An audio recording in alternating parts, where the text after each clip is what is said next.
dices ahorita que me quieres a tu lado, qué lindo sería si tú me das. Yeah, back on the SportsMax Zone, La Liga is where we kick things off. Real Madrid remain top of the standings after coming from behind to beat Getafe in their first home match of the season. Once again, they had their big money summer signing Jude Bellingham to thank for the 3 points. The 20-year-old Englishman popping up in the box to complete the comeback deep into stoppage time. Bellingham continues to lead La Liga scoring with 5 goals from 4 matches. Meanwhile, defending champions Barcelona also left it late as they beat 10-man Osasuna 2-1. Marksman Robert Lewandowski getting the winner 5 minutes from the 90. Easy. Barcelona with the win remain unbeaten and climb to 3rd. The results from round 4 read: Real Madrid 2-1 over Getafe. Osasuna losing to Barcelona. 0-0 between Mallorca and Athletic Bilbao. Girona 1-0 over Las Palmas. Real Betis 1-0 over Rayo Vallecano. Alaves 1-0 over Valencia. Real Sociedad over Granada 5-3, 8 goals. Thriller. Almeria going down 2-3 to Celta Vigo, and Cadiz getting the better of Villarreal by 3 goals to 1. Joining us now on Zoom to recap round 4 is our football analyst, Juan G. Arango. Juan, it's a pleasure to have you on the SportsMax Zone. I feel like it's been a while. Because it has been a while, I guess. Yeah, I don't know. It depends on how you perceive time. Well, there you go. Listen, if your performance today is anything like Jude Bellingham's performances have been for Real Madrid, then we will have absolutely no problem. But what do you make of this brilliant start as far as goal scoring is concerned for Jude Bellingham at Madrid? Well, it really is a new phase of him because obviously we've been more accustomed to seeing what he's been able to do both with England as well as with Borussia Dortmund. And he was provider first. He was the engine that created everything for everyone else first. But now knowing that necessity ends up being the mother of reinvention for Real Madrid, who's going to take over the scoring after Karim Benzema leaves? Well, he's one of those players alongside Vinicius and company. But you start to see that he's basically won over the Madrid faithful in a very quick period of time, to be quite honest with you, especially after winning the game against Getafe, knowing how difficult it was against Getafe, that he ends up coming off the bench and being able to produce in the way he has. It ends up being very important to look at him and really seeing what he's been able to do when it comes to winning the fans over after the goal. Is funny because something that many mentioned afterwards is the fact that they started, singing "Hey Jude" after that goal. They've been calling him King Jude over in Madrid, and it's been the grit, the determination, also the style of play that he's been able to really win over Madrid, the white part of Madrid, at least you can say, in terms of what he's been able to do since signing with the Real Madrid. Yeah, he said that when they were singing "Hey Jude," he just stood there and he wanted to stand there forever, even while his legs were shaking. He says he's never heard a stadium so loud, really celebrating his performance and celebrating his superb arrival at Real Madrid. Carlo Ancelotti, the coach, one of the things he said is that goal scoring is not even his strong suit. There is so much more to him. What does that say about this young man, that the coach, even with his brilliant goal scoring so far, can say this is not the best part of him? That's a scary thought if you start thinking about it, Antony. You start looking at it, Ricardo. You start looking at how this player is looking at, and you can start making the argument that he could be one of those complete players. I mean, when you start thinking about players, regardless of what league you're looking at, and you start talking about complete players, the complete package right now in European football, maybe you start putting Jude Bellingham at the top of that list. Because obviously he can score when he needs to. He can create play. He can be the provider. He can go back and defend. He does play for the collective. He does have pace. He has vision. He has the ability to anticipate 2 or 3 moves before what he has to do. So yeah, you start looking at it in Carlo Ancelotti in I guess a lot less words than I have been able to describe him, saying, you know what, he is our complete player. Jude is primarily a number 8, huh? But for Real, he looks more like a number 10. Is that by design, you think, or is it just the way Real Madrid is set up that allows him to be able to play in that hole behind the striker? Only Barrington Levy could make it as poetic as you just did, because you're exactly right. He can play at the 8. He can play at the 10. He can even be your, I guess, false 9 if you want to look at it from that perspective. You're absolutely right. It shows also the versatility and the ability to adapt to what the situations recall for. Now, we're saying this today in the beginning of September, but it's showing a great deal of how he's been able to adapt quickly to Spanish football and the spaces and the time that it does offer you, but also the emphasis on the technical side that Spanish football does also allow you to be able to express, to be able to show on a pitch. And you're absolutely right. He is an 8. He can play at the 10. He may be able to play wide over on the opposite side, but he is a player that not only from a positional standpoint, we start caddy cornering him a little bit, but he does elaborate a lot of different things and a lot of different pieces of his toolkit into a style of play that ends up really fitting him well, that ends up really making him look very good on the pitch. I have a quick question to follow up before we move on. Sure. The reality, though, is that his play, his goal scoring, 5 of Real Madrid's 8 goals this season, without him, without those goals, they'd probably be at the bottom of the table right now. Is that papering over a concern for Real, given Benzema's departure for Saudi Arabia? Is it papering over the lack of goals from everybody else on the Madrid squad? In the present, it is. I mean, let's be honest. But you have to also give credit to the player for stepping in a situation where there is a necessity and he fills it. So from that point of standpoint, we have to look at it and say, you know what? He's doing his job and then some. Now, do they miss a number 9? Absolutely they do. Are they going to miss a player like Karim Benzema? Yes, absolutely.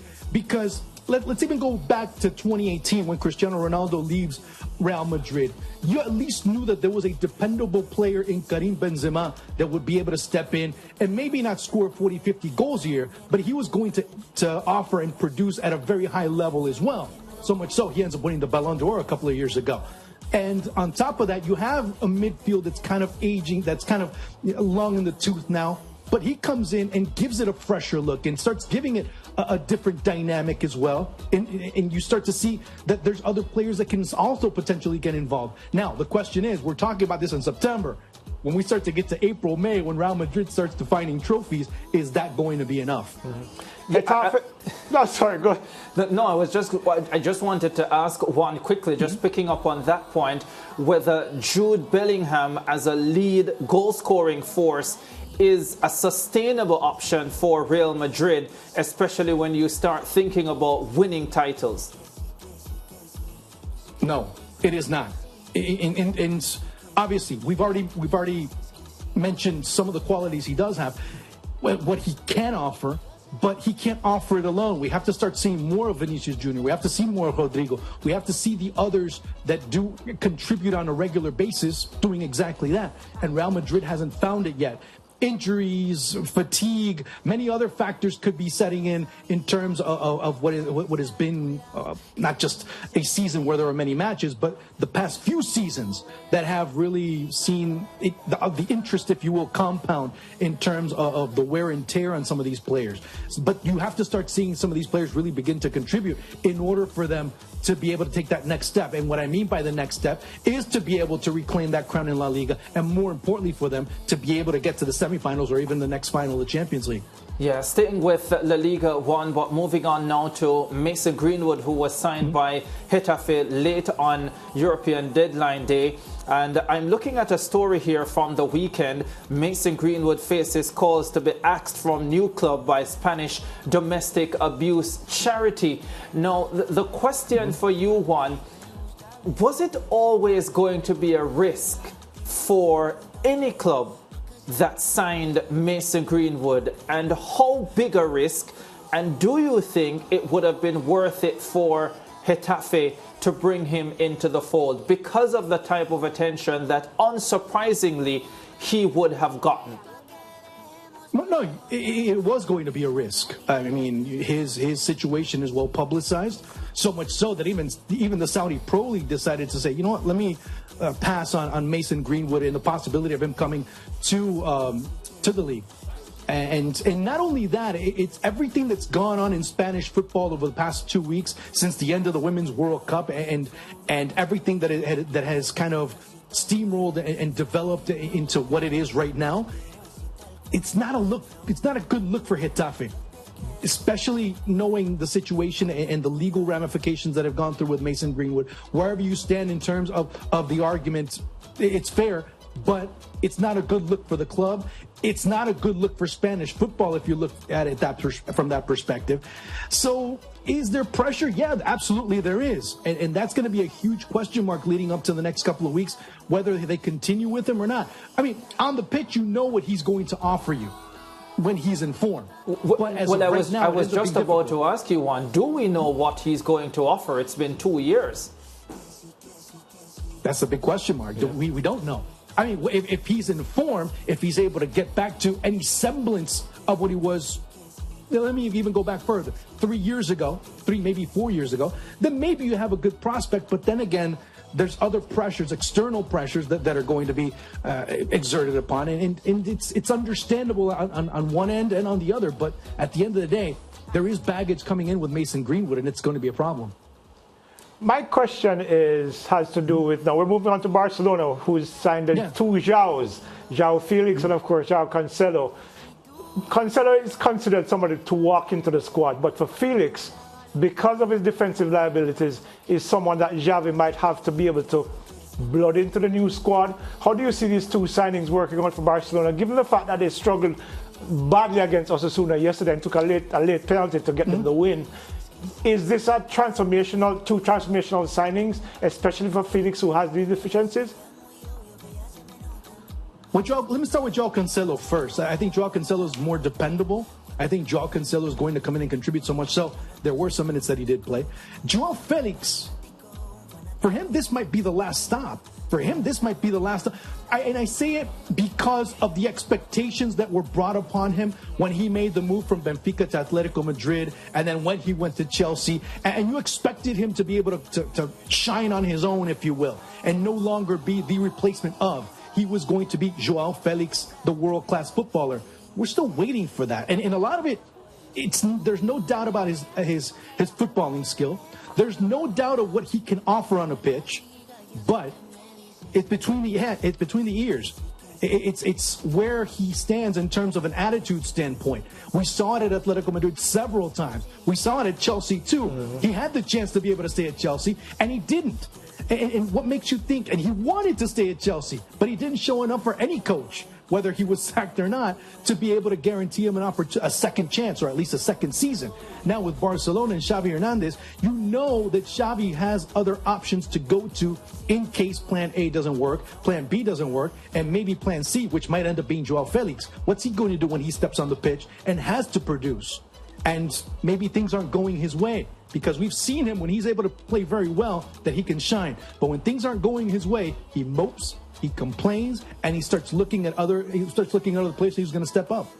Yeah, we'll definitely see how that one goes. Not exactly La Liga, but I wanted to get your thoughts on this before you left, a man being so close to South American football. But the Brazilian Federation, they have released a statement to say that Antony, the Manchester United winger, of course, has been dropped from the squad. Of course, Antony under investigation in Sao Paulo for domestic abuse.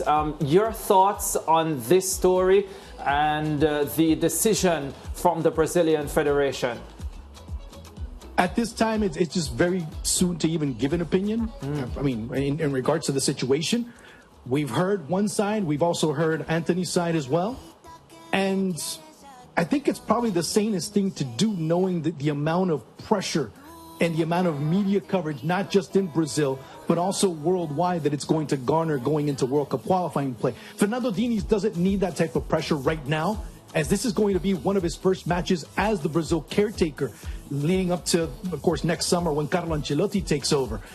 he doesn't need that pressure. He doesn't need that extra media coverage that ends up deflecting away from the overall performance of his team.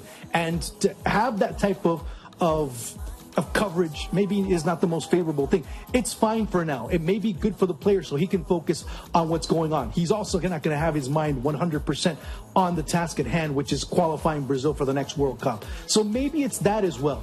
Now, when things simmer down, when things are solved, in every sense of the word, maybe he does get another opportunity. We'll see. But for now, I think it's the wisest thing to keep him aside and let him handle his own business for the time being. Yeah, quickly, how do you suspect Manchester United will treat it in the short term? You know what? Manchester United's kind of difficult when it comes to how they handle things, because one thing is how they deal with certain things behind closed doors. Another thing is different when Eric Ten Hag starts saying something and ends up really putting a player out in the open. And another thing is how they end up helping the player out if that situation calls for it. So it ends up being, I mean, we just saw with Mason Greenwood what they were doing and how they were trying to get feedback from the fans, but then they ended up doing something else completely different, and then they ended up ushering them aside and sending them to Spain. So it's very difficult in these types of situations, this Manchester United, to see how they handle things, because they go in so many different directions. You don't know which one's the one they're going to actually take. Yeah, very much the case, Juan. Thank you very much. It was a pleasure having you on the SportsMax Zone again. Hopefully we can do this a little bit more often. I hope so too. I hope so too. And next time Mariah will be here, I promise. Even better. Yeah, and don't worry, next time Mariah will be here. No, I was trying to avoid her, but then